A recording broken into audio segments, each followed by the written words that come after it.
வள்ளிமலை முருகன் கோவிலின் அதிசயம் தெரியுமா? இக்கோவில் வள்ளியை முருகன் கரம் பிடித்த நிகழ்வின் நினைவாக தோற்றுவித்த கோயிலாகும். 9ஆம் நூற்றாண்டில் கட்டப்பட்டதாக கருதப்படும் இக்கோவில் 1200 ஆண்டுகளுக்கும் மேல் பழமை வாய்ந்தது. இக்கோயில் வடக்கு ஆற்காடு மாவட்டத்தில் வாலாஜா பகுதிக்கு அருகே அமைந்துள்ளது. இந்த கோயிலின் மூல தெய்வமாக வள்ளி தெய்வானையுடன் முருகன் காட்சி அளிக்கிறார்.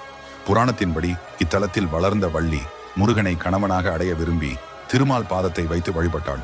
கன்னி பருவத்தில் அவள் திணை விளையும் நிலத்தை காக்கும் பணி செய்தாள். அங்கு வந்த முருகன் வள்ளியை திருமணம் செய்ய விரும்பினார். இதையறிந்த வள்ளியின் வளர்ப்பு தந்தை நம்பிராஜன் முருகனுக்கு முறைப்படி வள்ளியை திருமணம் செய்து கொடுத்தார். நம்பிராஜனின் வேண்டுதலுக்கு இணங்க இங்குள்ள குன்றில் முருகன் எழுந்தருளினார். வள்ளி குறவர் வேடர் குலத்தில் வளர்ந்ததால் அர்த்தஜாம பூஜையில் தேனும் தினை மாவும் நைவேத்தியமாக படைக்கப்படுகிறது. வள்ளி வாழ்ந்த இடம் என்பதால் அவளது பேரிலேயே இத்தலம் அழைக்கப்படுகிறது. முருகன் வள்ளியுடன் பேசிக் கொண்டிருந்த போது அங்கு நம்பிராஜன் வந்துவிட்டார்.